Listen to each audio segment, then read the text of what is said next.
Hello there. I'm Scotty. You're not, and welcome, finally, to my Exploring Quentin Tarantino series. Goodbye, it's over now. No, I'm just kidding. Huh? All that for this? Yep, that's it. Something as inconsequential as a little blurb. It's over. No,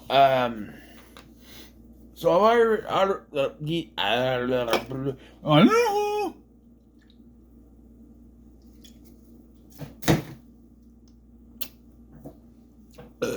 already reviewed this, Reservoir Dogs, as well as Pulp Fiction and Once Upon a Time in Hollywood.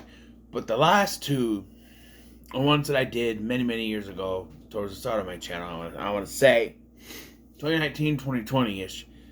This one I did a couple years ago. It's still kind of... I was even debating whether or not I should just stick my other review in there, but then I looked at it. It was part of Pick 10 90s. It's kind of a separate series. This is a regular review. I would just say, okay, I'm gonna just, because I don't know how much there is left to say, but I'm gonna go through the movie. I'm gonna talk about this. There are some things to talk about. So, yeah. What's the premise? This was Quentin Tarantino's first film, right? His first major film. He made another film about a best friend's wedding or something that was supposed to be 7 minutes long. It was only edited into like a 30-minute, and it never got released. So that doesn't count. This is his first actual theatrical film. Now, Quentin Tarantino has said that he only intends to make 10 films. If you look at his filmography, there are 10 films. However, and this is... I've heard different conflicting stories. Some say he doesn't count Death Proof. Others say he counts Kill Bill as one film, and that's why it's only 9 to him. 10 fucking movies. But anyway, whatever. I respect, okay? I respect his decision, right? And okay, let me get this, because I'm sure I'll have to talk about this throughout this series. Feet. I, for one, do not get the obsession with feet, with women's feet. I don't get it. I've never gotten it. It's gross. It's feet. You walk on them all day. You get fungus and the calluses and everything. Why do people sexualize it? It's feet. Right? Those of you may say also, well, you know, when you watch those certain internet videos, people are munching, we'll say, on certain people's parts where you go pee-pee, poo-poo, and in between. So how is that any different? That's the point. I guess if you wash the foot, but maybe not the poo-poo part, but like the pee-pee part, people go pee-pee, that is a sexual organ. The feet and the poo-poo, they're not. There's a whole other thing, but like the feet are not a sexual organ, so they should not be sexualized. You can have a whole other conversation about the poo-poo area, but like, I'm just saying, I maybe sound like preschool. Pee pee poo poo. Hello, children. Today we're going to talk about pee pee poo poo. No, I'm just saying. I'm trying to be as vague about what I'm talking about. Say pee pee poo poo. But yeah, I never gotten the feet. But Quentin Tarantino is obsessed with it. So I'm sure we're going to have to talk about it at some point during this series. I did not pay attention enough to know if it's in this, but yeah, people have condemned him. And oh, he likes people with feet. At least they're all grown adult women, which is not as much I can say about a certain Nickelodeon producer. Sorry. So, the story is that a group of people are assigned to commit a robbery. It goes wrong, and then we spend the next part of the movie finding out how it went wrong, why it went wrong, trying to figure out who's at fault, trying to figure out if there's someone involved with the cops involved. It's the whole thing. That's what it is. You never see the crime committed. You start with this whole conversation, then say, okay, let's do this, and then we have the opening credits, and then we cut to like Harvey Keitel's in the car with Tim Roth. Tim Roth is bleeding all over the place. They go to the rendezvous point, and we have our movie. We get flashbacks to setting up this heist, but we never actually see the heist. The most we get is Steve Buscemi running from the heist with the money. That's all we get. We never see any of the heist actual happen. And I think that works. In a regular movie, you would see it happen all in real time, and all that. But that's not the point of the movie. The point of the movie is not the heist. It's what happens afterwards. Why it went wrong, not how it went wrong. It's not how it went wrong. It's what happens after it went wrong. So yeah, and I've mentioned this before, but in my opinion, Quentin Tarantino is the king of writing dialogue. You want dialogue is what I said. Dialogue heavy films. You got him. That's what you do.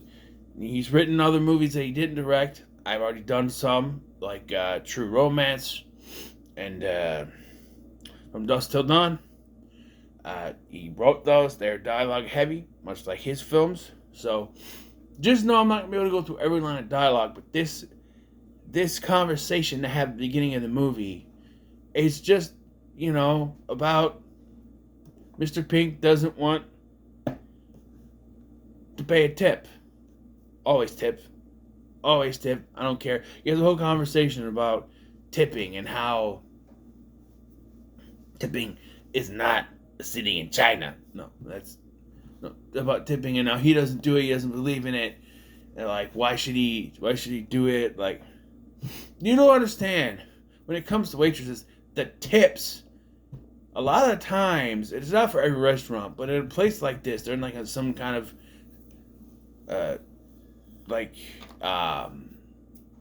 hometown made diner, like a small town diner. They're in a diner that's not a big business place. A lot of the times, the people, they say women, but there's men too.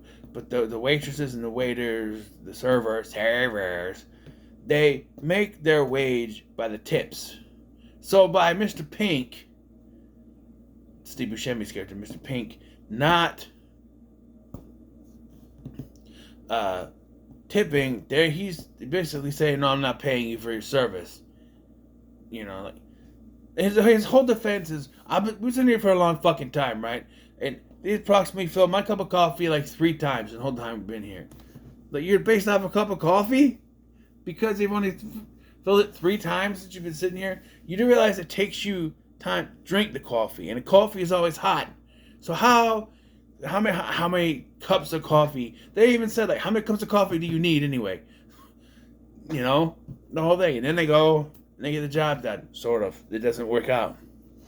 Right, so our main characters are Mr. White, played by Harvey Keitel, Mr. Orange, played by Tim Roth, Mr. Pink, played by Steve Buscemi, Mr. Blonde, or Vic Vega, played by Michael Madsen, Mr. Brown, played by Quentin Tarantino himself, Mr. Blue, played by a guy I don't know, but he barely has screen time, so they just say he's dead.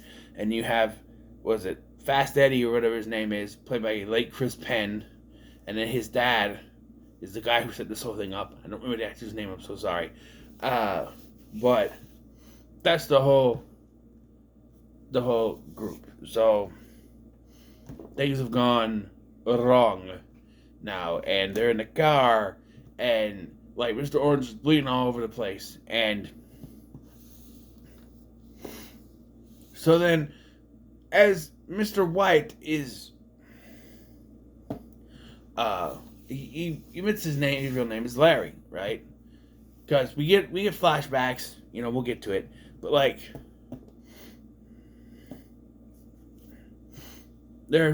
let me talk about the flashbacks. There are flashbacks to, hiring Mr. White, and then hiring Mr. Blonde, and then there's a whole conversation where, the guy he's basically telling them what the job is and giving them their code names, and then Mr. Pink is arguing, I don't want Mr. Pink, I mean Mr. Purple. You're Mr. Pink!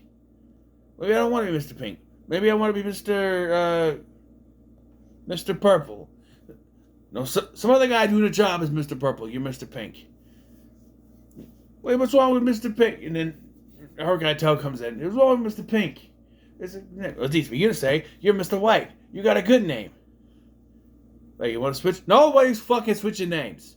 This is the whole thing. By the way, he's like, well, I mean, there are worse names. Would you want to be Mr. Yellow? And I'm like, well, isn't that what Mr. Blonde technically is yellow? Right? I mean, they're all colors. What is blonde? Blonde is not a color. I mean, it's a hair color. I'm blonde. Not that you can tell, but I am blonde. When I have hair, you could tell I'm blonde when I have hair. Right now, you can't really tell right now, but I am blonde. But, like, it's not a color. You got blue, brown, white, pink, and blonde. Right? Yeah, so Mr. Pink shows up. He starts going off about somebody tipped the cops. They argue over. One of them says that they got there and the cops come right away, and then one of them says, no. It was a few minutes before they showed up. No, we got there and the cops showed up right away. No, we got there, we did our stuff, then the cops showed up. No, the cops showed right away, man. Someone was in on it. Then no one was in on it. Someone's a cop. There's a cop. Someone's a cop. Someone's in on it. And I gotta praise Tim Roth. All he has to do is lay there pretending to bleed to death through the whole movie. That's all he does, is just lay there with the blood packs and just pretend to be dying the whole freaking movie. That's all he does. So arguing about it, then Mr. Blonde shows up. Mr. Blonde, apparently it was his fault because he started shooting up everything. And he has a prisoner, another cop named Nash, that they're going to interrogate. Don't get ahead of me, because I know you like talking about the scene. But he has Nash. And so, now, forgive me, because I don't remember the reason, but Mr. White and Mr. Pink take off at some point. I think it's when Eddie shows up, and I think they go to talk to Eddie's... I don't know, maybe they go to get the money? I don't remember. They leave to go somewhere. And it leaves Orange with Nash and blonde with Orange and Nash. So then we get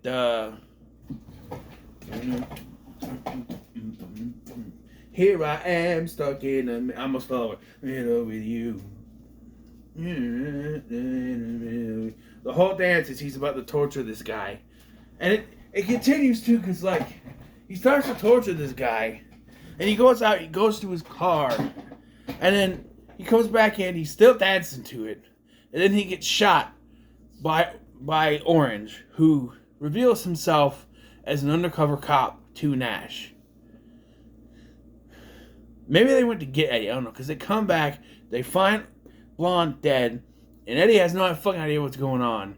And Orange says that he shot Blonde because Blonde was going to kill everyone and take the money when they got back. And we saw in flashbacks that Mr. Blonde, or Vic, is an old family friend of Eddie's and his father's. So Eddie doesn't believe it. So that causes a whole other problem. But Mr. White stands up for Orange and says, no. He ain't a cop. He's a good guy. He's not a cop. Well, then he's telling the truth. I think he's telling the truth. Whole situation. By the way, they keep saying that cops are on the way, but it takes fucking ever for the cops to even show up to get there. Like the whole movie. They don't show up till the end of the movie. Right?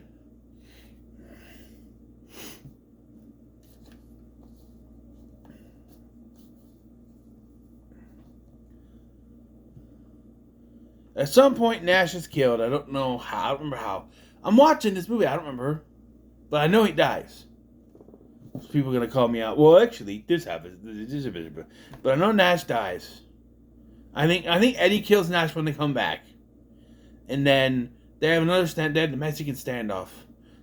Is what happens between Pink, Eddie, and White over if Orange is a cop. They have the Mexican standoff.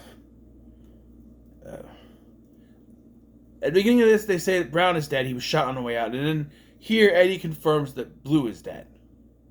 Right? And then the big guy comes in. Right? At some point, both Eddie and his dad both die. Right? I think. Pink gets away and finds the money. And because one of them, I think it was the big guy. The big guy kept saying that Orange is the cop.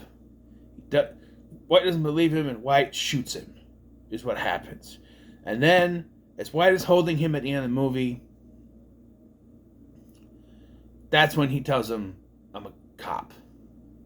So he holds the gun to his head, the cops come storming in, and Mr. White gets shot and falls off screen. Yeah. I kind of brushed through it, but you get the point. I know I messed some things up, and I am sorry. I am sorry. I know I messed it up, but hey, I know everyone almost dies. I'm assuming that Orange would die from his wounds. He's been laying there all day. There's a whole thing at the beginning where he's like, I'm gonna die. I'm gonna die. No, you're not gonna die. You're not gonna die. You're fine. I've seen wounds like that before. It takes hours to die from wounds like that. You're not gonna die. You'll be fine. You can lay here forever. You'll be fine. You lay here all day, you'll be fine. You won't die. We'll get you some help. I think that's where they went. It was to get him some help. I don't think it really panned out, but yeah. And then there's flashbacks with him because he's an undercover cop, so he's practicing. I think we shouldn't have seen the flashbacks of him being a cop. I think you leave it up to the imagination, and I'm not trying to tell Tarantino what to do, far from it. But leave it up to the imagination whether or not he's a cop or not, right? I thought about this when I was watching. I'm like, I forgot. Is he a cop? He is a cop. But leave it to this, right? You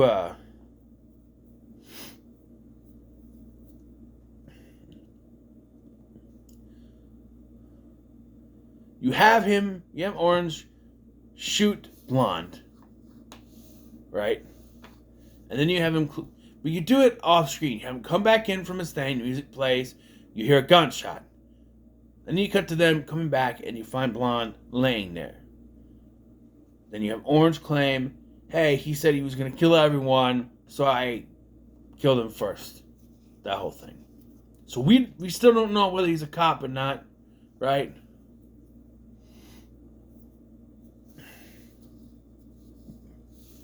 Right? And then, at the end, they'd argue where he's a cop. Boss says he's not a cop, he's not a cop. And then you have him say, I'm a cop. Right? I'm a cop. But another trick is that after everything, you have Orange stand up and point the gun at White. And say, you should have fucking listened to them. Because I'm a fucking cop. And just as White goes to draw his gun to shoot at Orange, Orange shoots him in the leg. Cops come in and they arrest him. Or they could shoot him dead. Who knows? Either way, you can still have the whole thing where just before he's about to shoot Orange, they come in and start blasting him and he falls out of frame. You could do that. I'm just saying, it would have been a nice twist. The whole movie keeps saying, the Orange is not a cop, and he just stands up. And he is a cop. But again, I gotta give it to Tim Roth for pretending to be dying the whole entire movie, just laying there in a pool of fake blood, just the whole movie, right? Just the whole movie. He's got to just lay there the whole time. You know, it's not just, you know, because they shoot and they gotta take breaks and all that, and yeah. And as the dialogue goes, you know, this movie got a lot of shit for the profanity using this. Said the M word a lot. Some people might be offended by it. It did kind of catch me off guard a couple times. I don't like that word, but like they say it a few times. I'm just like, can you stop, please? Just, you know. But like I understand this was 1992. Yeah. There was a very different landscape in rated R movies back then. I don't think you get away with it now, unless it's an African American person saying it, and they'll say it with the with the A at the end sound, you know what I mean? So it's not offensive, even if an African American person says it. But I'm just saying, I'm gonna give this a.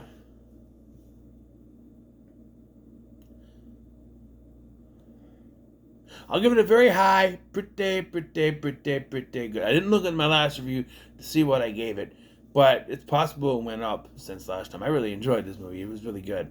Of course it is. It's one of the most praised. This and Pulp Fiction are the two biggest ones that people talk about. Kill Bill is up there as well.